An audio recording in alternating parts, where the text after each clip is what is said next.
So this case study is focusing on global energies, the importance that they can bring, and obviously the issues they've had based on its past endeavours. Well, global energies are paramount to everyday lives that we live, for agriculture, transportation, human communication, and they have the power to sustain economies, power economies, and really help countries become developed.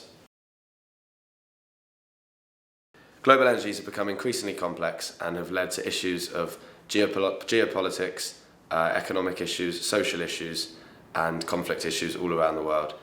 This is based on the introduction of a carbon world dating back to the Industrial Revolution in the 18th and 19th century, where industry, transportation all relied on petroleum. The need to eradicate these problems is fast becoming an issue between governments, policymakers all around the world.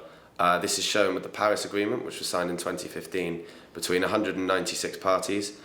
This was to ensure that governments came up with other ways to power the countries, power the world, rather than using the reliance on fossil fuels, which has been shown in the past. For example, we look at Germany.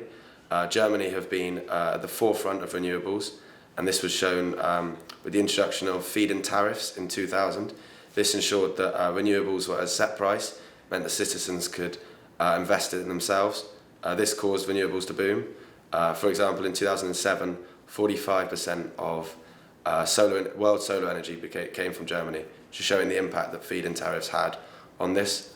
Another way that Germany invested in renewable technology was the use of offshore wind farms. This was very attractive to the investors as it was away from the population and also could be run on like a mass scale and has become a way for other countries to follow in renewable efforts. While Germany have focused on renewables such as solar and wind, other countries have focused on other forms of renewable energy. For example, China and hydropower. They now have 25% of all hydropower comes from China. This was funded with the Three Gorges Dam, which was built in 2003. The dam created 22,000 megawatts of power to power South China and East China. The benefits of using hydropower is that it produces emission-free, sustainable, renewable energy which can be used all year round rather than intermittent forms such as solar and wind. However, it wasn't out without its controversies. The displacement of 1.3 million people, the destruction of 2 cities and 140 towns caused many moral issues across the country and the world. Economically, it was also criticised, costing upward of 30 billion. Many people thought this could be spent on perhaps better measures such as energy efficiency. Sweden is a country who have exemplified how energy efficiency can look into the future of a post-carbon world. Sweden have gone for energy efficient methods to change the way to comply with the Paris Agreement, which was set obviously in 2015. One way they've done this is through waste production. For example, in the capital Stockholm, 70% of waste production, food production, is used for biogas. To mirror this, the government plans for 2035 to have every single vehicle powered by biogas caused in this method, therefore reducing all fossil fuels in vehicles.